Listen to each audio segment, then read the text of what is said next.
Ladies and gentlemen, please welcome Radha Hiregoudar. ಬರಬೇಕು. ನಮ್ಮ ಬೊಂಬಾಟು ಭೋಜನದ ಅಡಿಗೆ ಮನೆ ಪಾವನವಾಯ್ತು ಇವತ್ತು. ನೀವು ನ್ಯೂಸ್ ಚಾನಲಲ್ಲಿ ನೀವು ಬಂದು ಕೂತ್ಕೊಂಡು ಮಾತಾಡೋಕ್ಕೆ ಶುರು ಮಾಡಿದ್ರೆ ಹೆಂಗಿರುತ್ತೆ ಅಂದರೆ ಕಣ್ಣು ಕಿವಿ ಆ ಕಡೆ ಈ ಕಡೆ ಹೋಗೋದೇ ಇಲ್ಲ, ಅಲ್ಲಿ ಅಷ್ಟು ಫೋಕಸ್ ಆಗ್ತಾರೆ ಜನ. ಆಮೇಲೆ ನೀವು ಯಾರಿಗಾದ್ರು ಬೆಂಡ್ ಎತ್ತಬೇಕು ಅಂದರೆ ಸಖತ್ತಾಗಿ ಎತ್ತುತ್ತೀರ ಬೆಂಡು. ಅದೆಲ್ಲ ಫೈರ್ ಬ್ರ್ಯಾಂಡ್ ಅಂತ ನಿಮಗೆ ಕರೀತಾರೆ. ಸೊ ನೀವು ನಮ್ಮ ಕಾರ್ಯಕ್ರಮಕ್ಕೆ ಬಂದಿದ್ದು ನಿಜವಾಗ್ಲೂ ನನ್ನ ಸೌಭಾಗ್ಯ. ಕರೆದ ತಕ್ಷಣ ಬರ್ತೀನಿ ಅಂತ ಪ್ರೀತಿಯಿಂದ ಬಂದಿದ್ದಕ್ಕೆ ತುಂಬ ತುಂಬ ಧನ್ಯವಾದಗಳು. ಸೊ ವೆಲ್ಕಮ್ ಟು ಬೊಂಬಾಟು ಭೋಜನ. ಇವತ್ತೊಂದು ಸ್ಪೆಷಲ್ ಕಟ್ಲೆಟ್ ಮಾಡ್ತಾ ಇದ್ದೀನಿ. ಹಾಂ, ಈ ಕಟ್ಲೆಟ್ಗೆ ನಾನು ಇಟ್ಟು ಹೆಸರೇನು ಗೊತ್ತಾ? ಸಂದೇಶ್ ಕಟ್ಲೆಟ್ ಅಂತ. ಯಾಕೆ ಸಂದೇಶ ಸರ್? ಸಂದೇಶ ಅಂದ್ರೇನು? ಸಮಾಚಾರ. ಸಮಾಚಾರ ಅಂದ್ರೆ ನ್ಯೂಸ್. ಹೀಗೆ ನನಗೆ ಲಿಂಕ್ ಮಾಡಿದ್ದೀರಾ ಅಂದಂಗೆ. Sweet. Thank you sir. Sandesh cutlet ಮಾಡುವ ವಿಧಾನ: ಪ್ಯಾನ್ಗೆ 2 ಚಮಚ ಎಣ್ಣೆ ಹಾಕಿ ಬಿಸಿ ಮಾಡಿ ಅದಕ್ಕೆ ಸಣ್ಣಗೆ ಹೆಚ್ಚಿದ ಹಸಿ ಶುಂಠಿ 1 ಇಂಚಿನಷ್ಟು, 6 ರಿಂದ 7 ಸಣ್ಣಗೆ ಹೆಚ್ಚಿದ ಹಸಿ ಮೆಣಸಿನಕಾಯಿ ಹಾಕಿ ಹುರಿಯಿರಿ. ನಂತರ ಸಣ್ಣಗೆ ಹೆಚ್ಚಿದ ಹುರುಳಿಕಾಯಿ, ಕ್ಯಾರೆಟ್, ಸಣ್ಣಗೆ ಹೆಚ್ಚಿದ ಕ್ಯಾಪ್ಸಿಕಮ್ ಹಾಕಿ ಅರ್ಧ ಬೇಯುವವರೆಗೂ ಹುರಿದು ಅದಕ್ಕೆ ಬೇಯಿಸಿದ ಬಟಾಣಿ ಹಾಕಿ ಬಾಡಿಸಿ. ನಂತರ ಮ್ಯಾಶರ್ ನಿಂದ ಒಮ್ಮೆ ಮೆತ್ತಗಾಗುವಂತೆ ಮ್ಯಾಶ್ ಮಾಡಿ. 1 ಚಮಚ ನೂಡಲ್ಸ್ ಮಸಾಲ, 1 ಚಮಚ ಚಿಲ್ಲಿ ಫ್ಲೇಕ್ಸ್, 1 ಚಮಚ ಆರಿಗ್ಯಾನೋ ಹಾಕಿ ಹುರಿಯಿರಿ. ಒಲೆ ಆರಿಸಿ. ಮಿಕ್ಸಿಂಗ್ ಬೌಲ್ಗೆ 1 ಕಪ್ ತುರಿದ ಪನ್ನೀರು, 1 ಕಪ್ ಬೇಯಿಸಿ ತುರಿದ ಆಲೂಗೆಡ್ಡೆ, ಸಣ್ಣಗೆ ಹೆಚ್ಚಿದ ಈರುಳ್ಳಿ 1 ಕಪ್, ಅರ್ಧ ಕಪ್ ಸಣ್ಣಗೆ ಹೆಚ್ಚಿದ ಕೊತ್ತಂಬರಿಯನ್ನು ಹಾಕಿ ಎಲ್ಲ ಬೆರೆಯುವಂತೆ ಕಲಸಿ. ಅದಕ್ಕೆ ಬೇಯಿಸಿಟ್ಟ ತರಕಾರಿಗಳ ಮಿಶ್ರಣ, ಬ್ರೆಡ್ ಕ್ರಮ್ಸ್, ರುಚಿಗೆ ತಕ್ಕಷ್ಟು ಉಪ್ಪು ಹಾಕಿ ಎಲ್ಲ ಬೆರೆಯುವಂತೆ ಕಲಸಿ.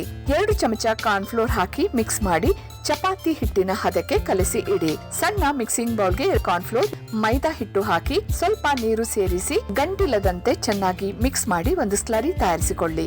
ಒಂದು ತಟ್ಟೆಯಲ್ಲಿ ಬ್ರೆಡ್ ಕ್ರಮ್ಸ್ ಅನ್ನು ಹರಡಿ ಕೈ ಒದ್ದೆ ಮಾಡಿಕೊಂಡು ಕಲಸಿಟ್ಟ ತರಕಾರಿ ಮತ್ತು ಪನ್ನೀರ್ನ ಮಿಶ್ರಣವನ್ನು ಸಣ್ಣ ಸಣ್ಣ ಉಂಡೆಯನ್ನಾಗಿ ತೆಗೆದುಕೊಂಡು ಅಂಗೈ ಮೇಲಿಟ್ಟು ತಟ್ಟಿ ಬಿಲ್ಲೆಗಳನ್ನಾಗಿ ಮಾಡಿ. ಹೀಗೆ ಎಲ್ಲವನ್ನು ಬಿಲ್ಲೆಗಳಂತೆ ಮಾಡಿಕೊಂಡು ಒಂದು ತಟ್ಟೆಯಲ್ಲಿ ಜೋಡಿಸಿಕೊಳ್ಳಿ. ಹೀಗೆ ಮಾಡಿದ್ದ ಬಿಲ್ಲೆಗಳನ್ನು ಒಂದೊಂದಾಗಿ ತೆಗೆದುಕೊಂಡು ಸ್ಲರಿಯಲ್ಲಿ ಅದ್ದಿ ನಂತರ ಬ್ರೆಡ್ ಕ್ರಮ್ಸ್ ನಲ್ಲಿ ಉರುಳಿಸಿ ಚೆನ್ನಾಗಿ ಕೋಟ್ ಆಗುವಂತೆ ಮಾಡಿ ತಟ್ಟೆಯಲ್ಲಿ ಜೋಡಿಸಿಕೊಳ್ಳಿ. ಪ್ಯಾನಿಗೆ ಎಣ್ಣೆ ಹಾಕಿ ಬಿಸಿ ಮಾಡಿ ಕೋಟ್ ಮಾಡಿಟ್ಟ ಬಿಲ್ಲೆಗಳನ್ನು ಪ್ಯಾನಿನಲ್ಲಿರುವ ಎಣ್ಣೆಯಲ್ಲಿ ಹಾಕಿ ಹೊಂಬಣ್ಣ ಬರುವವರೆಗೂ ಶಾಲೋ ಫ್ರೈ ಮಾಡಿ ಮತ್ತೆ ತಿರುವಿ ಹಾಕಿ. ಹೀಗೆ 2 ಬದಿಯು ಶಾಲೋ ಫ್ರೈ ಆಗುವಂತೆ ಮಾಡಿ ಟಿಶ್ಯೂ ಪೇಪರ್ ಹರಡಿದ ತಟ್ಟೆಗೆ ತೆಗೆದು ಹಾಕಿ. ಹೀಗೆ ಗರಿ ಗರಿ ರುಚಿ ರುಚಿಯಾದ ಸಂದೇಶ್ ಕಟ್ಲೆಟ್ ರೆಡಿ.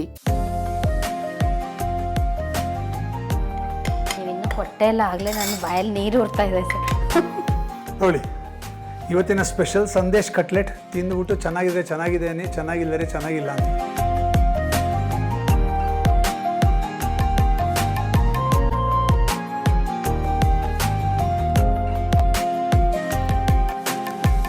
ತುಂಬಾ ಚೆನ್ನಾಗಿದೆ ಸರ್. Super super. ಆದರೆ ನಿಜವಾಗ್ಲೂ ಸೂಪರ್ ಆಗಿದೆ.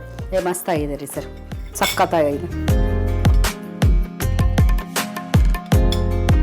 ನಾನು ಜನರಲಿ ಹಾಗೆ ತಿನ್ನೋದು, ಕೆಚಪ್ ಹಾಕೊಂಡು ತಿನ್ನಲ್ಲ. ನೀವು ಕೊಟ್ರಂತ ನಾ ಹಾಕೊಂತೀನಿ, ಹಾಗೆ ತಿನ್ಬೇಕೇನೋ ಅದು ಅಂತೇಳಿ. ಯಾಕೆ ಕೆಚಪ್ ಹಾಕೊಂಡು ತಿನ್ನಲ್ಲ ಅಂದರೆ ನೀವು ತಿಂದಾಗ ಅದ್ರ ಟೇಸ್ಟೇ ಜಾಸ್ತಿ ಬರುತ್ತೆ ಬಾಯಿಗೆ. ಇದ್ರ ಆಕ್ಚುಯಲ್ ರುಚಿ ನೋಡ್ಬೇಕು ಅಂದ್ರೆ ಹಂಗೆ ತಿನ್ಬೇಕು. ಸೂಪರ್ ಆಗಿದೆ ಸರ್. ಔಟರ್ ಲೇಯರು ಕುರುಮ್ ಅಂತಿದೆ, ಒಳಗಡೆ ಸಾಫ್ಟ್ ಆಗಿದೆ, ಎಲ್ಲ ಫ್ಲೇವರ್ಸು ಘಮ್ ಅಂತ ಇದೆ. ಬಾಯಲ್ಲಿ ತಿಂದಿದ್ದ ಫ್ಲೇವರ್ ಸಿಗ್ತಾ ಇರುತ್ತೆ, ಒಂದು ಸಮಾಧಾನ ಇರುತ್ತೆ ಮನಸ್ಸಿಗೆ. ಓ, ನಾನು ಕಟ್ಲೆಟ್ ತಿಂದೆ ಅಂತ. ಹಂಗಿದೆ. ಸ್ವಲ್ಪ ಹೊತ್ತು ಬಿಟ್ಟು ಚಾ ಕುಡಿದ್ರೆ ಇನ್ನೂ ಮಸ್ತ್ ಆಗುತ್ತೆ. ಸಖತ್ತಾಗಿದೆ, ಅದ್ಭುತ, ಸೂಪರ್.